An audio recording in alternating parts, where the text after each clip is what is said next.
اب یہ بعض علماء کہتے ہیں 5ویں امام کا واقعہ ہے، بعض کہتے ہیں 6ٹھے امام کا واقعہ ہے، بعض کہتے ہیں 7ویں کا. امام کا نام اس میں اتنا امپورٹنٹ نہیں ہے جتنا میسج.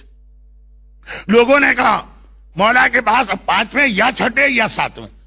فرزند رسول، ہمارے محلے میں وہ جو فلاں آدمی ہے کل اس کی بہن کا انتقال ہوا. اب عربوں کا تو آج بھی یہ ٹریڈیشن ہے کہ 3 دن تک لوگ کنڈولنس کے لیے جاتے ہیں، اور یہ اسلام کا طریقہ بھی ہے. پیغمبر اسلام نے جناب جعفر طیار کی شہادت پر حکم دیا تھا، اور وہ جگہ بھی مدینے کی مسجد میں ہے جہاں جعفر طیار کا مکان تھا، اور رسول نے شہزادی کو بھیجا تھا کہ 3 دن جاؤ اور وہاں جا کے بیٹھو. خیر، تو اب کل اس کی بہن کا انتقال ہوا. آج ہم گئے اس کے پاس کنڈولنس کے لیے. گھر کا دروازہ لاک کر کے بیٹھا ہے، باہر آ ہی نہیں رہا. کنڈولنس تو عرب میں ایک ایسا ٹریڈیشن ہے اور اسلام کی ایک ایسی سنت ہے. ہم بار بار، اچھا وہ ہے بھی گھر میں، نہ یہ کہ شاید بے ہوش ہو گیا ہو، شاید مر گیا ہو، نہیں آواز بھی آتی، میں کسی سے نہیں ملنا چاہتا ہوں.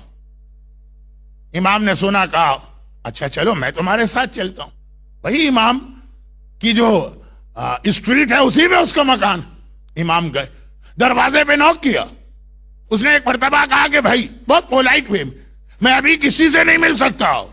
امام نے اپنا انٹروڈکشن کرائے. امام آئے، اب گھبرا گئے.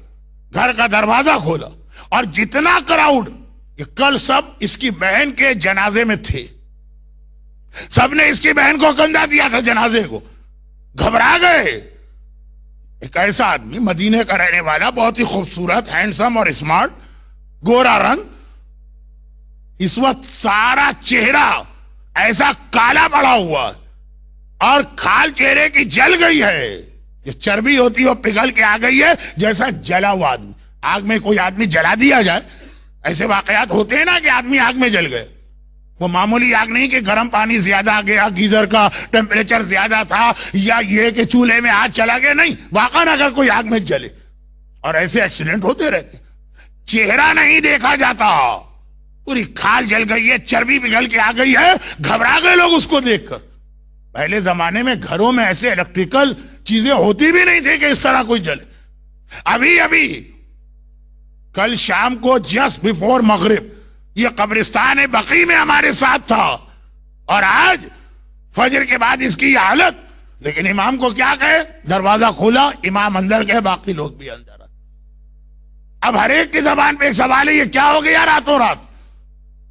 اس نے کہا کہ بھائیوں، اب تو بات کھل گئی. بس اس میں امام کا صرف اتنا انوالومنٹ ہے کہ امام نے اس کے گھر کا دروازہ کھلوایا، اور آخر میں جو جملہ کہا تو امام نے اسے کنفرم کیا. وہ کہتا کہ تمہیں معلوم ہے کل میری جوان بہن مری، اور میں اس کی میت لے کے چلا، تم میرے ساتھ. پھر اسے میں نے دفن کیا، ہم لوگ گھر آ گئے.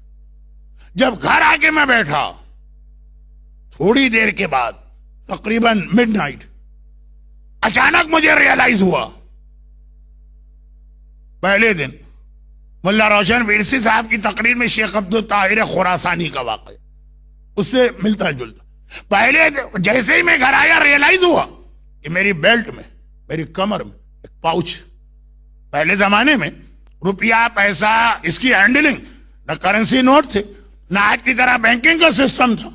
ہر آدمی جتنا کماتا تھا اپنے ساتھ رکھتا تھا، اور ایک ہی طریقہ ہوتا ہے، یا اسے گولڈ میں کنورٹ کرے یا پریشیس اسٹونز، ڈائمنڈ وائمنڈ خرید لے. کوئی اتنی سی ایک پاؤچ ہوگی، 1 ملین پاؤنڈ کی اس کی قیمت. یہی ایک طریقہ تھا پہلے زمانے میں. بلکہ ایک ایسا طریقہ ہے کہ تمام مجتہدین انکلوڈنگ آغا سیستانی کی اسلامک لا میں یہ مسئلہ آج بھی موجود. سنیے ابھی بات. کہا میں گھر آ کے بیٹھا تو غم کر رہا ہوں. 3-4 گھنٹے کے بعد جب ذرا نارمل ہو، میری نگاہ اپنے بیلٹ پہ گئی. وہ پاؤچ جس میں میری ساری زندگی کی دولت 1 ملین پاؤنڈ مثلاً تھے، وہ غائب ہے. وہ گر گئی کہیں پہ. وہ تھیلی، اب میں پریشان کہ وہ کہاں گئی. اس کو بڑی احتیاط کے ساتھ، بڑی سختی اور مضبوطی کے ساتھ باندھ کے رکھا جاتا، چوروں سے چھپایا جاتا. وہ اتنے آرام سے کہیں نہیں گر سکتی. ایک ہی چیز یاد آئی، جب میں ڈیڈ باڈی کو قبر میں اتار رہا تھا اور قبر میں تلقین وغیرہ پڑھ رہا تھا اور پھر باہر نکلا، اس پروسیس میں کہیں پہ یہ تھیلی گری تھی. اب مجھے ذرا خیال بھی آ رہا کہ آواز آئی تھی مجھے اپنے پیروں سے کوئی چیز ٹکرانے کی، لیکن میت، قبرستان، چھوٹی بہن، محبت کرنے والا بھائی، اس وقت ریئلائز ہی نہیں کہ اب ریئلائز ہو رہا. اب یہ کوئی 100 200 500 پاؤنڈ نہیں ہے کہ آدمی صبر کر جائے. آج تو اتنا بھی سب، اس پہ بھی لوگ صبر نہیں کریں گے. کوئی بھائی کا گریبان پکڑ لے گا، کوئی ماں کے اوپر جوتا لے کے دوڑے گا، کوئی باپ کو کنڈیم کرے گا. کہ مجھے ایک صاحب ابھی ریسنٹ ملے، ان کی سٹوری نہیں سناؤں گا ورنہ وقت بہت ہوگا. کہا مولانا ہمارے باپ نے اتنا ظلم کیا، ہمارے بھائیوں کو دے دیا اور ہمیں نہیں دیا. آج میں قبرستان گیا تھا، گن کے میں نے اپنے باپ کی قبر پہ 10 جوتے مارے تھے. وہ مجھ سے کہے پورے گن کے کاؤنٹ کر کے 1 2 3 4 اس طرح سنا رہے تھے، اور صرف تھوڑی سی دولت دنیا کی خاطر. اب یہ ملین پاؤنڈ. گھبرا گیا میں، برداشت نہیں ہو رہا، کس طرح سے وہ تھیلی دوبارہ لے کے آؤں. چنانچہ میں واپس قبرستان گیا،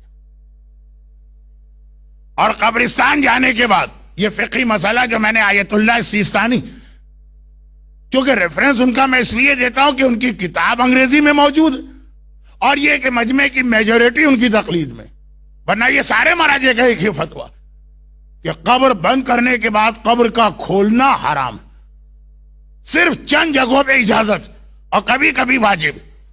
اگر بغیر غسل میت کے اسے دفن کیا گیا، اگر اسے غلط کفن دیا گیا، اگر کوئی قیمتی چیز قبر میں گر گئی ہے، 3 4 5 چیزیں. اب میں گیا اور میں نے جا کے اپنی بہن کی پیروں کی طرف سے، یہ تو مجھے یاد ہے میں وہاں سے انٹر ہوا تھا اور وہاں سے نکلا تھا، میں نے قبر کھودنا شروع کی، پوری قبر نے. کہا اتنا سا ایک ہول کہ میرا ہاتھ یا اسٹک چلی جائے اور میں اس کو اٹھا لوں. ابھی 1 پاؤنڈ کا جو کوائن ہوتا، اتنا بھی ہول ہوا تھا کہ جیسے وہ والکینو ایرپٹ کرتا ہے اور آگ نکلتی ہے، ایک دم قبر میں سے ایک فاؤنٹین آف فائر نکلا. آگ کیسے نکلی؟ 1 سیکنڈ کے لیے میرے چہرے سے ٹکرائی، میں غش کھا کے گر پڑا. پھر جو اٹھا جلدی سے قبر کو بند کیا اور گھر میں آیا، اور یہ میری حالت. میں ساری رات روتا رہا کہ 1 سیکنڈ جو خالی ٹچ کیا اس نے تو میری یہ حالت ہو گئی. میری بہن تو اس میں جل رہی، میری بہن کی تو ساری قبر، اس کے اندر پوری قبر میں یہ آگ بھری ہوئی، میری بہن پہ کیا گزر رہی ہوگی. اور یہ وائے، یہ چیزیں ہیں جہاں وائے پوچھنا. وہاں ضرورت نہیں ہے کہ داڑھی کیوں رکھیں وائے، میوزک کیوں حرام ہے وائے، شراب کیوں نہ پیئیں وائے، مکس گیدرنگ کو کیوں اوائڈ کریں وائے. نہیں، یہ عذاب کیوں آیا؟ 2 چیزیں، بھائی کو بہن سے محبت، کیا میری بہن پہ گزر رہی ہوگی. اور یہاں پہ ایک سوال آئے گا کہ how can we help her, اس کا جواب کل، ختم بات. شب جمعہ آپ سنتے ہیں مرنے والے کی مدد کرو، وہ اس کا جواب. مگر ریزن کیا ہے؟ اب میں ساری رات تڑپ رہا ہوں. مجلس میں سننا اور بات ہے، اپنی آنکھ سے دیکھ کے آنا اور بات، اور آنکھ بھی نہیں، خود اس پروسیس سے گزرنا. 1 سیکنڈ کے لیے ٹچ کیا، میرا سارا چہرہ جل گیا. وہ تو مسلسل اس آگ میں، اور اتنے جلدی وہ آگ آئی کہ ابھی تو قبر میں اس کی پہلی رات جسٹ سٹارٹ ہوئی ہے. رو رو کے خدا سے دعا کرتا رہا، خدا بندہ کسی طرح مجھے ریزن پتا چل جائے. ریزن پتا ہو تو آدمی سولوشن ڈھونڈے. کہ مثلا پتا چلا کہ نماز نہیں پڑھتی تھی تو اس کی نماز پڑھ دیں، خمس نہیں دیتی تھی خمس پیمنٹ کر دیں، پتا تو چلے ریزن کیا. میں خدا سے دعا کرتا رہا، خدا بندہ بس ایک ہی اس وقت میری فریاد ہے، مجھے بتا دے کیا ریزن.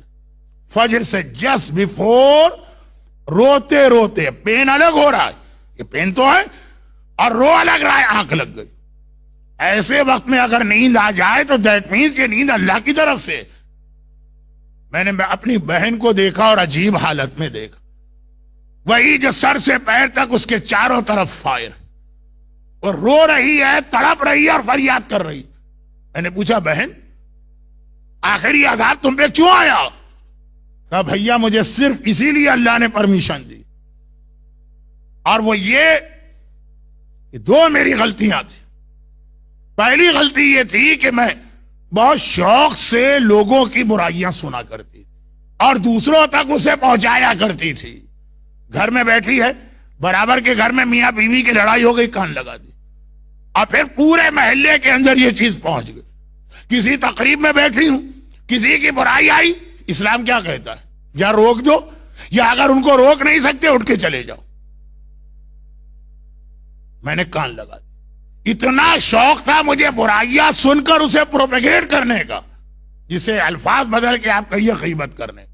اور دوسرا یہ کہ مجھے پتا چلا کہ میرا حجاب کمپلیٹ نہیں ہوتا تھا. امام کے زمانے میں کوئی عورت بے حجاب نکل ہی نہیں سکتی.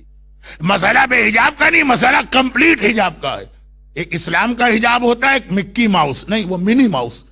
دیکھیے غلطی ہو جاتی ہے مجھ سے, میں مکی اور منی کا فرق بھول جاتا ہوں. ایک اس کا حجاب ہوتا ہے کہ سر پہ اسکارف بھی اور کان بھی نظر آ رہے ہیں. تو یہ جب پراپر حجاب نہیں کرتی تھی, یہ دو گناہ میرے ایسے تھے جو اللہ کو اتنے ناپسند تھے کہ کوئی ویٹ بھی نہیں کیا ایک رات تو گزر جائے.